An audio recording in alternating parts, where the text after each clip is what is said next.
할렐루야. 오늘 이제 드디어 사도행전 28장 28번째 마지막 시간이 왔습니다. 1월 달에 시작해서 28장까지 오는데 7개월이라는 시간이 걸렸습니다. 참 꾸준히 무언가를 한다는 것은 참 귀한 일인 것 같아요. 변함없이 꾸준히 뭔가를 한다는 것은 우리 하나님이 참 기뻐하시는 일인 것 같습니다. 마지막 장이지만 오늘 최선을 다해서 저도 말씀을 증거하고, 오늘 마지막 장이다 보니까 마귀의 공격이 심합니다. 지금 인터넷도 안 되고, 또 오늘 아까 오후부터 저 지금 계속 편두통이 지금 계속 머리를 지금 막 콕콕콕콕 바늘로 찌르는 것처럼 지금 아프고, 그런데 이럴 때일수록 더 오늘 지은 집사님 찬양 선곡을 너무 잘해 주셨어요. 그냥 마귀들을 그냥 말씀을 통해서 그냥 다 물리쳐야 됩니다. 할렐루야. 이제 오늘 더 큰 은혜가 있을 줄 믿습니다. 아멘. 우리 28장 28절부터 31절까지 우리 함께 다 같이 읽도록 하겠습니다. 시작. 그런즉 하나님의 이 구원이 이방인에게로 보내어진 줄 알라. 그들은 그것을 들으리라 하더라. 바울이 온 이태를 자기 셋집에 머물면서 자기에게 오는 사람을 다 영접하고 하나님의 나라를 전파하며 주 예수 그리스도에 관한 모든 것을 담대하게 거침없이 가르치더라. 아멘. 자, 여러분, 이제 드디어 사도행전이 이제 마지막 장이지요. 사도행전은 제가 처음 시작할 때 뭐라고 얘기했죠? 사도행전은 결국 성령의 행전이다라고 할 정도로 사도행전에는 성령의 역사가 많이 나타나는 장면들을 볼 수 있었습니다. 그리고 이방인에게 복음이 전해지는 선교의 역사가 많이 나타난 성경이지요.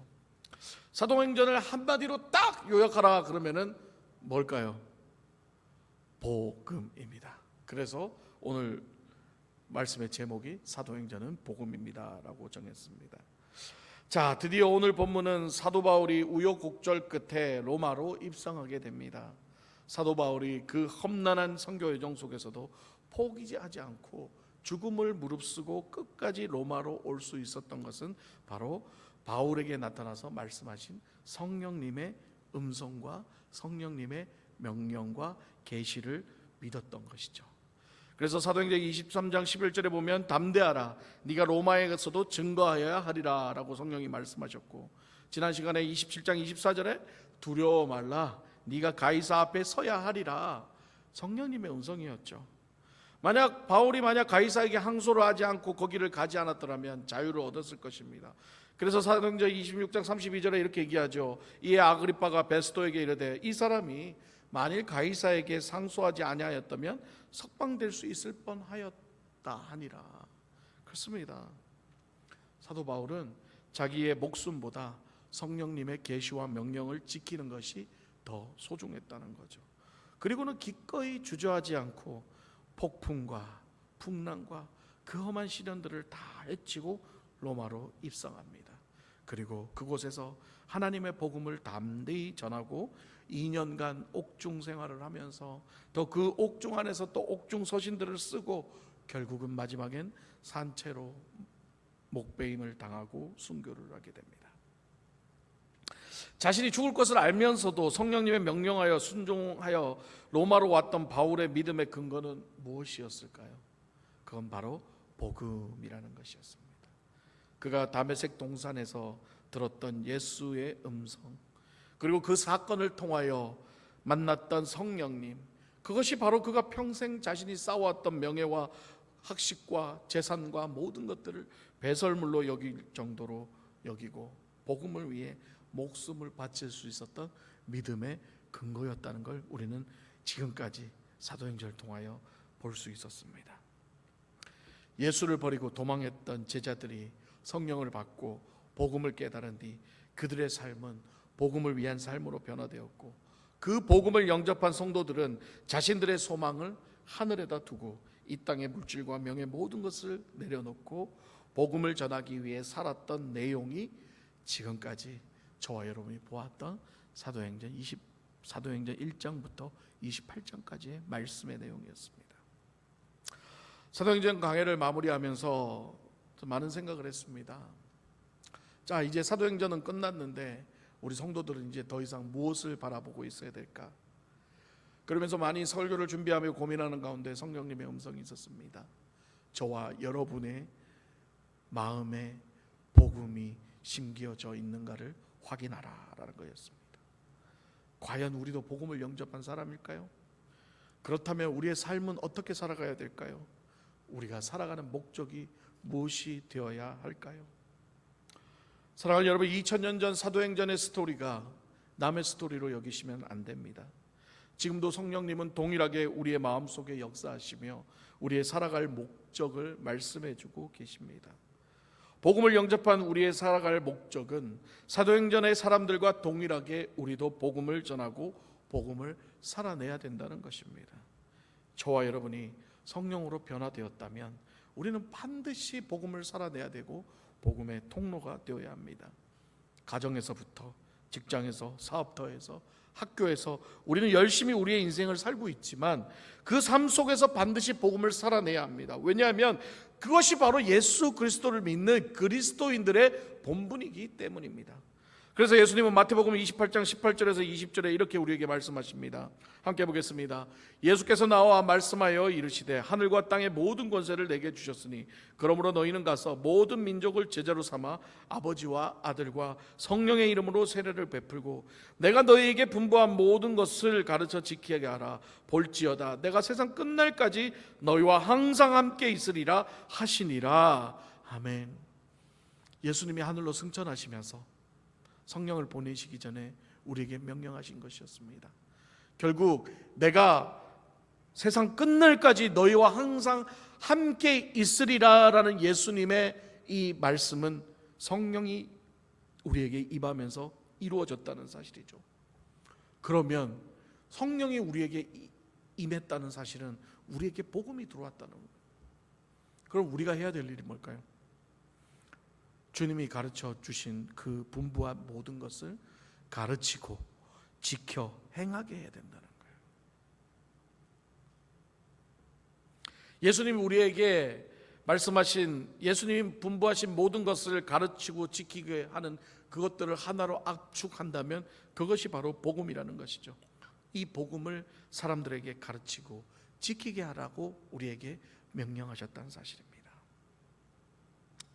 사랑하는 여러분, 누군가에게요 무언가를 가르치기 위해서는 가장 먼저 해야 될 게 뭔가요? 자신이 배워야 돼요. 내가 모르는데 어떻게 남을 가르칩니까? 내가 배워야 가르치지요. 내가 뭘 알아야 가르치지요. 그렇지요. 그리고 그 배운 것을 그냥 배운 것만으로 끝나면 안 돼요. 그 배운 것을 내가 실천해보고 내가 임상실험 다 해서 그걸 내가 다 겪어보고 나야, 그리고 나서 그 배운 것이 완전히 내 것이 되었을 때 누군가를 가르칠 수 있게 된다는 거예요. 저는 미국 오기 전에 제 전공이 성악이라서요, 이 성악 레슨을 좀 많이 했었습니다. 아이들을 많이 가르쳤어요. 입시 레슨부터 취미부터 입시 레슨까지 다양한 학생들을 가르쳤어요. 그런데요, 제가 학생들을 가르치면서 제 실력도 가르치면서 늘어난다는 것을 제가 깨닫게 됐어요. 처음에는 그냥 대학에서 배운 거 가르치면 되겠지 하고 못 모르고 시작했죠. 그래서 해봐라, 나도 배운 거 그냥 대충 그렇게 했는데 이게 애들이 이제 질문을 하기 시작하네요. 선생님, 여기서 이렇게 잘 안 돼요. 어떻게 해야 돼요? 그건 내가 배운 게 아닌데 어떻게 해요? 좀 기다려. 그러고 죽으라고 찾아보고 연습하고 공부합니다. 그리고 다음 시간에 야, 이거는 이렇게 하는 거야. 그 아이를 가르치기 위해서 내가 노력하고 배우고 연습하던 게 내 실력이 되더라 이거죠. 그러면서 많은 학생들을 몇 년간 가르치다 보니까요, 학생들만 잘하는 게 아니라 저도 더 실력이 늘어나는 모습을 보게 됐다는 겁니다. 그렇습니다, 여러분. 남을 가르치기 위해서는 내가 노력해야 되고 내가 공부해야 되고 내가 더 배워야 되는 거죠. 그러다 보니까 학생들도 그 배움에 의해서 실력이 늘지만 가르치는 나도 지금에 있는 실력에서 더 많이 실력이 늘어나는 것을 깨닫게 됐다는 거예요. 여러분, 말씀도 마찬가지입니다. 저는 부끄럽지만 신학교를 그냥 일하면서 공부를 해야 되니까요, 막 힘들었어요. 그냥 한 학기에 2과목, 그냥 돈도 없고, 사실 돈도 없고 또 공부할 여가도 없고, 낮에는 일하고 저녁에 밤에 공부해야 되니까, 또 밤에 늦게 가서 일 끝나고 가서 밤에 수업을 해야 되니까는 피곤하게 공부가 되겠어요. 막 그래 졸다가 오고 그냥 어떻게 해서든지 그냥 졸업하고 학점만 따야 되겠다는 생각밖에 없었어요. 그러면서 1년, 2년 그냥 세월아 내월아 보내는 거죠. 일하면서 하니까 그때는 소명도 없었어요. 그냥 억지로 하나님 하라 그러니까 억지로 하는 거죠. 뭐 시키니까 안 하면 안 될 것 같아가지고 처음에는요 한 학기에 한 과목만 했어요. 핑계로 하나님 돈 없어요. 그러면서 한 과목만 따겠거든요. 그리고 그 다음 학기에는 두 과목. 이게 총 이수 애들 학점이 98학점인데 한 과목에 3학점이거든요. 그러면 한 학기에 3학점 해가지고 언제 90학점을 다 따요. 참. 근데 어떻게 해요? 몸이 피곤하니까 일하고 사역하고 또 공부도 해야 되고 그러니까 막 밤에 늦게 레포트 쓰고 책 쓰고 어떻게 해서든지 그냥 학점만 따자, 졸업만 하자 그 생각으로 갔어요. 그러다가 한 2년이 지나고 나서 야 이제는 빨리 졸업을 해야 되겠다는 생각이 드는 거예요. 이거 세월아 내월아 할 게 아닌 거예요. 그래서 카드를 끌고 그냥 한 학기에 막 5과목씩 6과목씩 들었어요. 마지막에는 빨리 졸업해야 되겠다는 생각이 들어가지고 이러다가 이제 목사 안수는 그냥 졸업도 못하겠다는 생각이 들어가지고 주라고 그냥 일하고 생각해보세요. 여러분 5과목이면요 책 읽어야 책만 일주일에 막 한 4-5권씩이고 레포트만 막 어마어마한 양이에요. 그러니까 그 레포트를 잘 써내겠어요? 내는 걸로만 내는 걸로 그냥 막 교수님 죄송합니다. 일하느라고 힘들어서 그러니까는 F만 주지 마십시오. 맨날 학점만 주라고 그냥 D, C, D 막 CD만 수두룩 했죠. 그렇게 어렵게 그렇게 해서 졸업을 했어요. 팬데믹까지 와가지고 또 밀리고 막. 저는 하나님 훈련을 많이 시키셨어요. 그러니 신학교 가가지고 뭐 이렇게 얼마나 열심히 공부했겠어요. 학점 달라고 공부했으니까. 내 입으로 이런 말 하는 건 좀 그런데 저는 그냥 솔직할랍니다. 그래서 참 신학교 다닐 때 공부를 잘 못했어요. 신학 공부도 제대로 힘들었어요. 그런데요 사역을 하기 시작하고 사람들을 이제 가르치기 시작하고 나와서 설교를 하기 시작하면서부터 그때부터 제 공부가 시작되더라고요. 이 말씀을 전하기 위해서 내가 이거 어설프게 전하면 안 되니까 이 한 편의 설교를 위해서 주석을 보고 설교를 보고 공부를 하기 시작하고 그 노력들이 쌓이면서 설교하는 게 좋은 거예요. 그러니까 관심이 있으니까 신학교 때 안 했던 공부를 나중에 이제 공부하기 시작하는 거예요. 막 디립다 파고 공부하고. 네, 공부를 하면서 가르치면서 설교를 하면서 제 자신이 더 깨닫는 게 더 많아지는 할렐루야. 제 자신이 더 많이 알게 되고 제 자신이 더 말씀을 통해 더 깨달아지게 되고 그 깨달아진 말씀을 또 전하니까 성도들이 같이 또 은혜를 받게 되고 그렇게 되더라고요. 하나님 저를 그렇게 훈련시키시더라고요. 그러다가 왜 이렇게 목사 안수를 받았더니만 세상에 이 알칸사 사랑의 교회를 보내가지고 일주일 내 말씀을 그냥 뭐 쉬지도 않게 전하게 하시는데 월요일 안주 묵상, 화요일 성경 공부, 수요일 예배, 목요일 예배, 금요일 안으시고 토요일 새벽 예배, 주일 설교, 수요일 교사 교육, 토요일 목자 교육. 우와, 최소한 일주일에 설교를 한 8편 이상은 다 진짜 기계처럼 뽑아내야 되는 그런 훈련들을 하나님이 시키게 하시는데 근데 되더라고요. 왜 되냐면 그 전에 그렇게 훈련이 됐었어요. 저는 어떻게 해서든지 이 필드에 나와서 소위 말하는 이제 필드에 졸업하고 필드에 나와서 어떻게 해서든지 설교를 잘하고 싶어가지고 저는 저쪽 교회 부교육자 시절에도요. 저는 전도사였잖아요. 목사님들이 많았고 전 전도사였을 때도 하여튼 뭐 설교 누가 할 사람 있어요. 저요. 빵꾸나면 제가 다 하겠습니다. 빵꾸나면 다 제가 하겠습니다. 막 어떻게 해서든지 설교할 기회가 있으면 설교를 하고 싶어서 내가 많이 해야 더 잘 가르칠 수 있다는 생각이 있고 나도 더 많이 연구를 할 수 있게 되니까 진짜 저쪽 교회에 있을 때는요 거기 부목사님들보다 제가 설교를 더 많이 했어요. 저는 막 틈만 나면 제가 어떤 목사님 사정에서 못하면 누가 하실 분으로 막 저요 지난주에 하셨는데 괜찮아요. 이번 주에 2번 괜찮아요. 열심히 했어요. 열심히 준비하고 새벽 예배 설교를 주일 설교처럼 부흥회처럼 하고 10분만 설교해야 되는데 막 20분씩 설교하고 막 전 최선을 다했습니다. 왜요? 깨달은 거죠.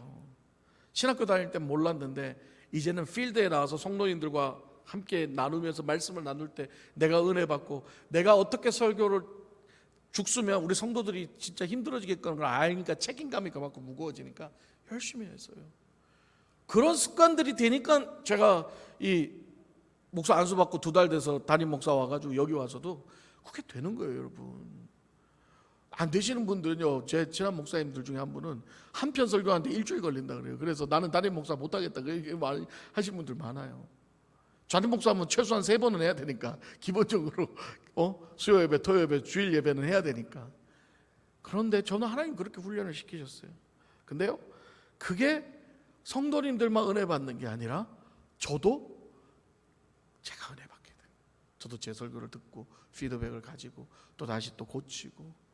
그러니까 이게 뭐랄까요, 설교를 많이 해서 실력이 느는 게 아니라 그 설교를 사모하고 그렇게 여러분들에 대한 책임감을 갖고 최선을 다하니까 누가 능력을 주신 거예요? 성령님이 능력을 주셨다는 거죠. 할렐루야. 제가 하는 게 아니라 성령님이 능력을 주시니까 그 성령의 능력이 역사에서 여러분들 마음을 변화시키고 역사를 일으킨다는 거죠. 사랑하는 여러분, 복음은요, 아는 것만으로 끝나면 안 돼요. 여러분, 복음이요, 아는 지식으로 끝나면 어떻게 되는 줄 아세요? 그리스도인에서 종교인으로 바뀌게 됩니다. 지난번에 제가 설교했잖아요. 다 안다 그런다잖아요. 아유, 이제 좀 교회 나와서 예배 좀 드리고 하나님 사랑하십니다. 안다. 안다. 나도 다 해봤다. 그걸로 땡이면 어떡해. 안 돼요. 복음은 아는 걸로 끝나는 게 아니라 그 아는 복음이 우리의 삶에서 살아내져질 때 역사가 일어나는 거야. 할렐루야. 여러분, 저는 우리 알카사 사랑의 교회 성도님들이 복음을 살아내시기를 주님의 이름으로 축복합니다. 할렐루야. 살아내셔야 돼요. 복음은 우리 안에서 깨달음을 주게 되고 우리를 변화시키며 그 다음은 어떻게 해요? 예수님의 명령처럼 복음을 전하고 살아내는 단계까지 우리를 인도하게 하신다는 거예요. 그러니까 목사만 말씀을 전하는 것이 아니라 말씀을 듣고 깨달은 여러분들도 이제는 하나님의 자녀로서 세상에 나가 복음을 전하고 복음을 살아내는 역할을 해야 된다는 거예요. 목사만 전도하는 게 아니라 우리 모든 성도들 다 전도해야 된다는 거죠. 그래서 저도 그렇게 여기 와서 뭐 한 주 묵상, 와요 성경, 뭐 수요 말씀, 목요 말씀, 토요 말씀, 주일 예배, 교사 교육, 목자 교육, 심지어 요즘은 영어 설교까지 아주 그냥 빡세게 일주일을 살아가요. 그렇습니다. 그러나요, 저는 이 일이 힘들지 않아요. 행복해요. 왜요? 저에게 맡겨주신, 하나님이 저에게 맡겨주신 여러분들을 생각하니까.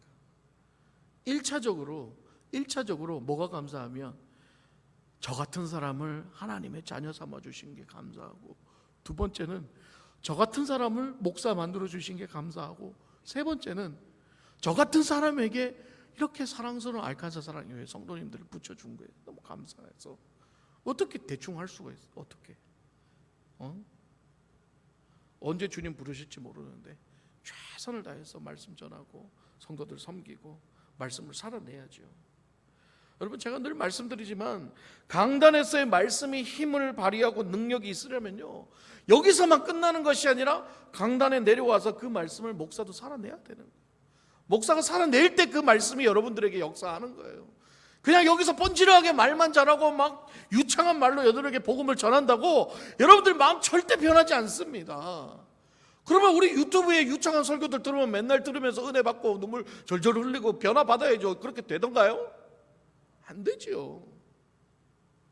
부족한 목사의 말씀이지만 이 목사의 말이 전해지고 그 목사가 내려와서 같이 웃고 같이 울고 같이 기도하고 같이 삶을 살아내고 같이 겪을 때에 우리 성도들이 그때 그 목사의 마음과 그 목사의 말씀의 진정성을 이해할 때, 그때 드디어 그 말씀이 그들의 마음속에 역사하게 된다는 거죠.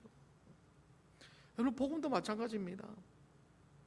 그냥 우리가 복음을 그냥 알기만 하고 그냥 우리만 예배 드리고 그렇게 우리만 복음을 열심히 내 안에 복음만 잘 지키고 살아가게 한다면 그건 아니에요. 여러분, 은혜 받으셨어요? 하나님의 사랑이 느껴지시나요? 그러면 복음을 받으신 거예요. 그 다음에 뭐예요? 그 복음을 살아내야 된다는 거예요. 어떻게 해요?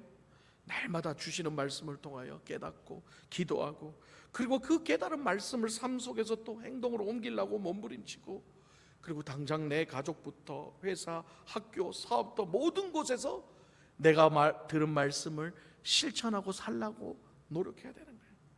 의시하다가도 그 말씀을 기억하면서, 그렇지, 지난주에 목사님 말씀하셨지, 욱하지 마라 그랬지, 하고 참고, 아내가 막 속 터지게 해도 어이구 저 이러다가도 그래 아내 사랑하라 그랬지, 그것도 꼭 참고, 남편이 깝깝하게 하면 아이고 이러다가도 그래. 그게 말씀을 살아내는 거예요. 다른 게 아니라 말씀이 내 안에서 역사해서, 여러분 복음을 살아내고 말씀을 살아내는 건 뭐냐면 그 말씀과 복음 때문에 나를 희생하는 거예요. 내가 참는 거고 내가 인내하는 거고, 그게 바로 복음을 살아내는 거죠. 여러분 그게 뭐예요? 바로 성령의 열매잖아요. 오래 참고 온유하고. 여러분 그게 성령의 열매가 우리 삶에서 나타나는 것이 복음을 살아내는 거예요. 생각해 보십시오. 아직 이렇게 신앙이 좀 약한 남편분이 집에 있는데 들어왔어. 여보 말씀 너무 은혜스럽고, 지금 너무 성령 충만해가지고, 여보 당신도 진짜 주님 만나야 돼. 여보 내 당신을 위해 기도해.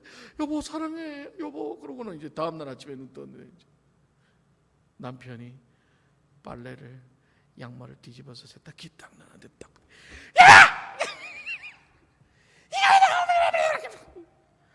백날 그냥 그 전날 여보 홀리하게 그냥 여보 그래놓고는, 그럼 남편이 뭐라 그랬대요? 하루도 못 가면서. 우리의 삶이 지금 그러고 있지 않나는 거죠. 당장 오늘 저녁에 은혜 받아서 또 홀리 하고 가가지고는 삼터에 나가가지고는 그냥 도끼 눈을 하고 그냥 남편한테 그냥 바가지 빡빡 긁고, 그냥 직장 가가지고 그냥 동료한테 그냥 쏴붙이고, 회사 나가가지고 직원들한테 그냥 화풀이 다 하고. 안 돼. 그러니까 복음을 살아낸다는 건 결국 뭐예요? 희생. 나 자신을 낮추게 되는 거고, 내가 사랑하지 못한 사람을 주님 때문에 사랑하게 되는 거예요. 지난 주일날 제가 설교했나요? 모래에다 쓰셔야 돼요. 모래에다. 자꾸 마음 돌판에다가 자꾸 깨알같이 그렇게 박아놓고 툭 하면 끄집어내서 또 생각나면 또 막 그거 가지고 또 바가지 긁고 그러지 말고, 그 모든 것들은 용서의 바람으로 다 모래의 바람에 새기고, 정말 주님께서 주신 은혜, 그거야말로 진짜 내 마음 돌판에 새겼어. 하다가도 그래 주님의 은혜로 내가 참고, 그래 사랑한다. 그러다가 그게 진짜 사랑으로 변하는 줄 믿습니다. 그렇습니다. 사랑하는 여러분, 이제 사도행전을 마무리하면서 성령님이 우리에게 부탁하시는 말씀이 있습니다. 우리에게 부탁하신 말씀은 바로 사도행전은 끝났지만 여러분들의 삶 속에서 여전히 성령님은 역사하시고, 여러분들은 그 사도행전의 성도들처럼 동일하게 성령의 행진을 해나가셔야 되는, 그게 뭐예요? 복음을 살아내야 된다는 거죠. 이 땅에서 믿음을 지키고 복음을 살아내기 위해 치열한 삶을 살다가 우리도 사도 바울의 유언과 같은 이 고백이 우리에게 동일하게 있어져야 될 줄 믿습니다. 우리 함께 읽겠습니다. 디모데후서 4장 7절 8절입니다. 시작. 나는 선한 싸움을 싸우고 나의 달려갈 길을 마치고 믿음을 지켰으니 이제 후로는 나를 위하여 의의 면류관이 예비되었으므로 주 곧 의로우신 재판장이 그날에 내게 주실 것이며 내게만 아니라 주의 나타나심을 사모하는 모든 자에게 도니라. 아멘이십니까? 이게 사도 바울의 마지막 고백이었어요. 믿음을 지키며 산다는 건 결코 쉬운 일이 아닙니다. 하지만 우리의 힘으로 능력으로 감당할 수 없지만 마태복음 28장 20절에 예수님이 말씀하셨잖아요. 내가 너희와 영원히 세상 끝날까지 함께 하신다는 그 약속. 그 약속을 지금 예수님은 지금도 지키고 계시잖아요. 그 성령님이 우리와 함께 하신다는 거죠. 그러니까 그것을 믿고 우리가 나아갈 때에 우리는 반드시 믿음의 승리를 이루어 나갈 줄 믿습니다. 이것이 바로 저와 여러분의 믿음의 근거가 되어야 될 줄 믿습니다. 이제 말씀 마무리하겠습니다. 사랑하는 여러분, 언제 끝날 것 같았던 그 사도행전 1장부터 시작한 말씀이 이제는 28장이 되어서 오늘 이제 마무리를 합니다. 사도행전을 이렇게 쭉 지금까지 우리가 살펴봤지만 결국 이 성도들과 제자들과 바울은요, 결국 마지막에 연약하고 겁쟁이 모습을 단 하나도 보이지 않았습니다. 오늘 말씀의 마지막 절 보면요, 사도 바울이 이렇게 해요. 하나님의 나라를 전파하며 주 예수 그리스도에 관한 모든 것을 담대하게 거침없이 가르치더라. 여러분, 거침없이 가르친다는 건 뭐냐면 전혀 주눅든다는 거 아니에요. 완전 당당하고 거침없다는 거는, 여러분 거침없다는 단어가 뭐예요? 막 씩씩하게 막 거침없이 무슨 일을 해도 거침없이 하는 거예요. 두려워하지 않아요. 무서워하지 않아요. 담대하게 뭐든, 유라굴라 같은 그 큰 풍파가 쳐도 담대하게 그 길을 가게 되고, 심지어 결국 마지막에 목이 잘리는 그런 목숨이 달려있는 상황 속에서도 거침없이 복음을 전하다가요. 사자한테 온몸이 뜯겨서 먹히면서도 찬양하며 거침없이, 카타콤 동굴에서 몇백 년 동안 허리 한번 피지 못하고 빛을 받지 못하고 살아가면서도 그 안에서도 엎드려서도 거침없이 나가요. 뭐 돈을 많이 가져서요? 능력이 많아서? 환경이 좋아서? 아니지요. 그들이 거침없이 나갈 수 있었던 건 딱 한 가지예요. 예수님이 우리와 함께 하셨다는 거.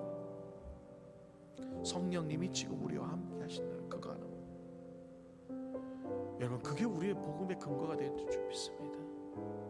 저도 마찬가지잖아요. 저도 성령님이 저와 함께 하시고 성령님이 저에게 명령하신 거 하나 때문에 저도 이 알지도 모르는 알칸사 지역에 저도 와서 여러분들하고 부딪히고 이렇게 열심히 살아가는, 뭐가 안 보일 것 같은데요, 저는 시간이 지나면 지날수록 요즘 너무 감사한 게 너무 많아요. 제가 첫 12월 27일 날 여기에 땅을 디뎌서, 그리고 송구영신 예배를 드림으로써 예배를 시작함으로 해서 하나하나 제가 할 수 있는 게 뭐가 있었겠어요. 목사 안수 받은 지 얼마 안 된 목사가, 뭐 담임 목사 경험도 없는 목사가 뭘 알겠어요. 그러니까 기도할 수밖에 없었고 하나님 의지할 수밖에 없었어요. 그렇게 성령님 의지하고 제가 할 수 있는 건 그냥 열심히 하는 것밖에 없다. 우리 성도님들한테 최선을 다해 목회하는 걸 보여주자. 우리 성도님들도 그렇게 부족한 목사지만 그걸 보고 성령님의 역사하심을 보고 믿고 따라가게 하자. 그러면서 제가 하나님 앞에 기도한 게 있어요. 하나님, 저만 성령의 역사의 이 것들을 보지 말고 제가 보고 있는 성령님의 역사하심을 우리 성도님들도 함께 보게 해주십시오라고 기도했습니다. 그리고 하나하나 기도하면서 그 성령님의 이끄심대로 해나갔습니다. 그랬더니요, 하나하나 우리 성도님들의 마음을 만지고 회복시키고, 또 교회에 하나하나 이런 우리가 해결해야 나갈 그런 행사들과 일들을 하나님이 하나하나 크게 무리 없이 그냥 잘 해결시켜주는 것을 7개월 동안 봐왔습니다. 저는 사도행전 강해를 하면서 늘 그런 마음이 드는 거예요. 사도행전의 역사는 지금도 알카사 사랑회에게도 계속되고 있구나. 왜? 예수님이 말씀하셨으니까 성령님이 함께 하시는 곳에는 그 어느 곳이나 다 하나님의 역사가 일어나. 왜? 복음을 살아내니까, 믿음을 살아내니까. 여전히 우리 앞에는 또 해결해야 될 일이 많이 있지요. 또 있습니다. 행사도 있고 또 뭐 여러 가지 있어요. 지금 교회 짐도 지금 해결해야 될 부분이 있고. 그러나 저는 사람 의지하지 않습니다. 저는 성령님만 의지합니다. 성령님, 보내신 성령님, 우리와 함께 하시는 성령님, 이젠 앞으로 우리의 갈 길도 성령님께서 우리를 인도해 주실 줄 믿습니다.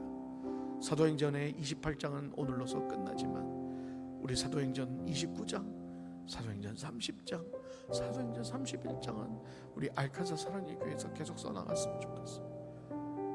하나님이 이것도 해결되셨습니다. 이것도 하나님이 해결해 주셨습니다. 우리가 꿈꾸고 기도했던 모든 것들이 하나님이 해결해 주셨습니다. 토요일마다 제가 기도 제목을 놓고 기도를 하는데요, 요즘은 그 기도 제목들을 한 번씩 이렇게 읽어봐요. 그러면요, 시간이 지금 많이 지났잖아요. 또 얼마나 감사한지 몰라요. 그 하나하나가 우리는 그냥 기도하고 지나갔지만 우리 하나님은 그걸 잊지 않고 때가 돼서 하나님은 그거를 들어주는 역사가 일어나더라고요. 미영자매 놓고 얼마나 기도를 했어요. 저 얼마나 울면서 기도했어요. 세상이 정신 거의 다 돌아왔고 이제는 일반 병동으로 내려가서 재활하면서 몸 회복하고, 이거 기적의 역사예요. 그냥 이루어지는 게 아니에요. 저는 반드시 기억합니다. 우리 성도들이 함께 눈물로 기도했기 때문에 우리 하나님의 역사가 일어났다. 그것만인가요? 우리 제임스 아저씨, 우리 형제님, 허리도 하나님 이제는 결국은 고쳐주셨고, 우리 타미도 지금, 타미 우리 형제도 시저 이제까지 안 일어나고 지금 계속 잘 회복되고 있고, 우리 전영수 장로님, 우리 며느리 혜림이도 하나님이 좀 만져주셔서 계속 고쳐나가고 있고, 우리 송정희 집사님 아버님도 식사를 못 하시고 계속 말라셔서 고생했는데 그래도 조금씩 드신다고, 그런 모습들 보여요.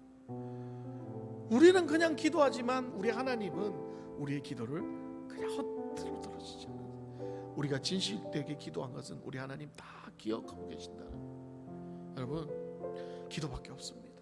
기도하면서 성령의 이끄심대로 갑시다. 우리 앞에 놓쳐진 짐도 해야 되고 여러 가지 해결될 일들이 많잖아요. 우리 하나님 의지하고 가자고요. 우리 사람 계획 아무리 머리 세워도 하나님이 함께하지 않으면, 성령님 함께하지면 안 됩니다. 저는 우리 성도님들이 다른 거 말고 그것만큼은 우리 성령님 의지하면서 기도하면서 묵묵히 그냥 우리 앞에 놓여진 길 최선을 다해 살아가고, 이민생활 살아가고, 복음을 살아가고, 그렇게 살다 보면 시간 지나면 하나님이 해결하신 것도 보게 돼요. 그럼 우리 또 감사함으로 고백할 줄 믿습니다. 그렇습니다. 이제